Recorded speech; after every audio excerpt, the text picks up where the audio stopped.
to Street Smart Business TV. Today I want to speak about advertising.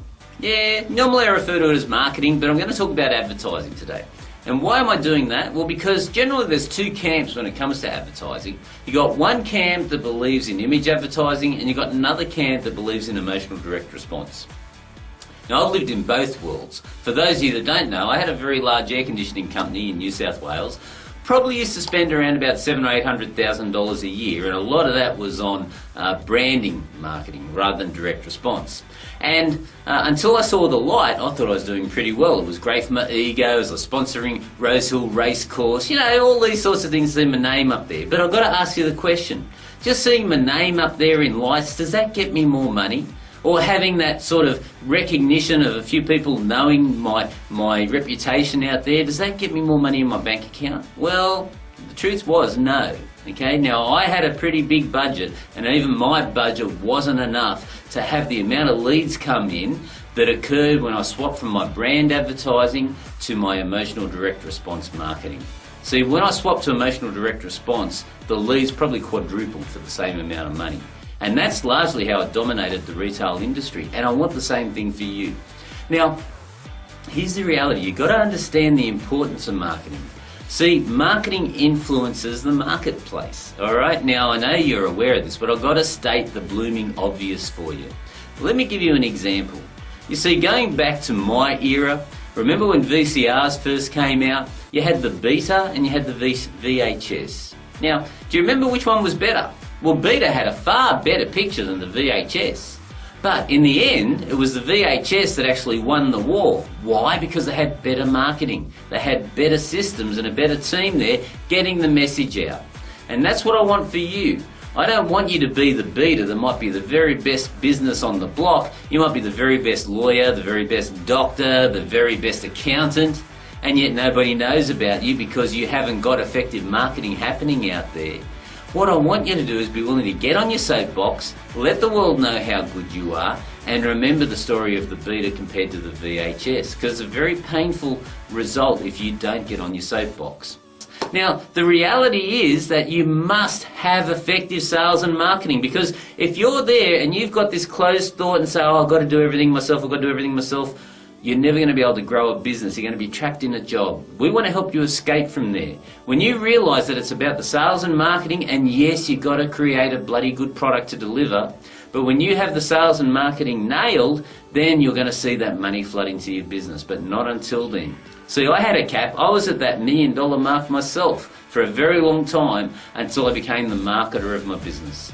So guys, just remember, don't be a Beta, make sure you're a VHS, get your message out there and use emotional direct response marketing. I know for a fact that the average person, when they get to 65, has 56,000, let me see, I've written the number down here. It is $55,873 in assets. That's it. Okay, now, I don't want any of our members, anyone in our environment, to be in that situation, and that's why I've invited my friend Roy McDonald to the call today, so that he can share some words of wisdom with you, and you can listen to a professional that has helped literally thousands upon thousands of individuals achieve that financial freedom. And hopefully tonight you're going to be wiser and more prepared, so that you won't be one of these individuals with $55,873 in your pocket. So, Roy, are you there? I'd like to welcome you to the call. Thank you, Ian, and what wise words they are, and what a pleasure and an honour it is to be on your call here tonight. Now, look, you are a master. You make money from just about anything you touch. I'll call you Midas if I'm not too careful in the reality of, I mean, you deal in the markets and you trade, you deal in property, you got an accounting firm, you're bricks and mortar. I can't remember your annual turnover in your company. What was it, Roy? Do you mind just sharing that with me again? We've got 69 companies and we turn over about 35 million. It does vary every year, but we're in that area.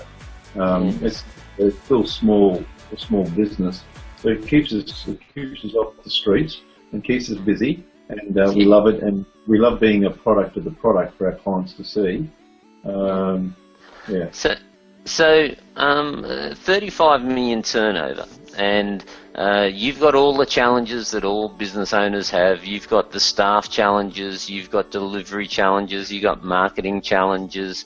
You walk in our moccasins, and so you're not some academic that's sprouting words you read from a book. You, like us, are street smart, and that's why you're on this call.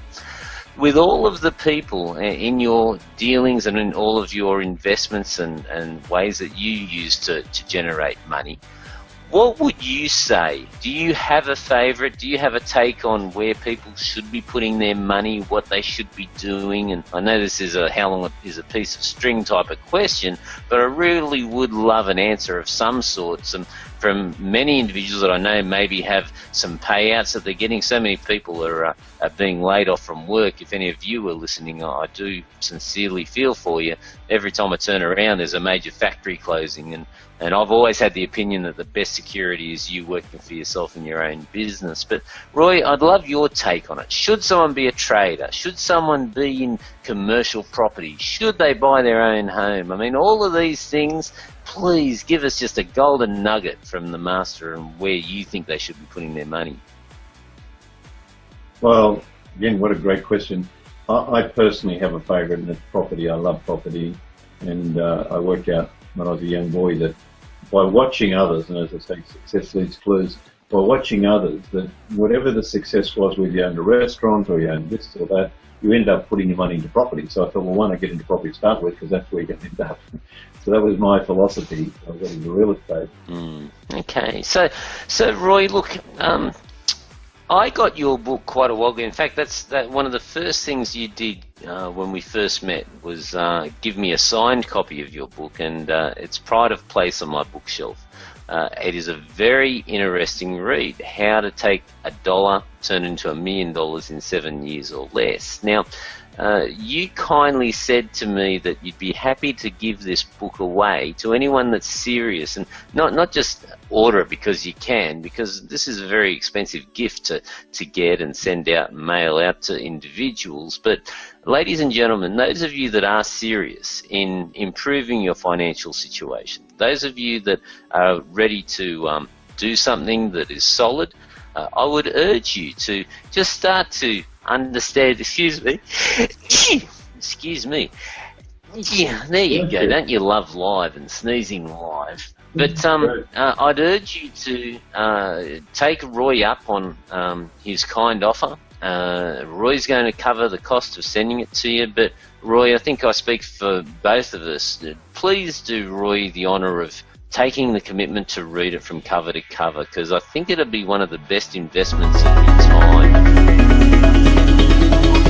Alright, ladies and gentlemen, it's Q&A time, and Michael takes great pleasure in giving me some doozies. So what do you got for me today?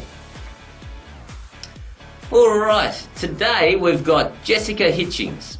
My husband, 2 sons and I have a small 16-hectare banana farm near South Johnson, and there are more bananas being grown than the consumer buys, so they're being sold at less than production cost. And on top of that, we were hit by cyclones Larry and Yazi in 2011. Being very small, we have to sell on the market floor, whereas banana growers can sell green loads straight to the chains for a lot more money per carton than we can. I've been listening to you about marketing differently, but I can't find something different that isn't being used now. Well, Jessica, great question, and Michael, you bugger, it is a tricky one, but here's what I would say to you.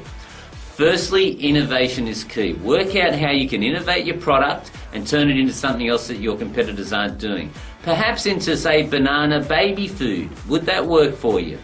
Or, and this is very serious, Jessica, you've got to make sure if you're not making a profit each month, you don't go deeper and deeper into debt. So you've got to work out where the line is and then draw a line in the sand so that you don't get yourself into deeper challenges.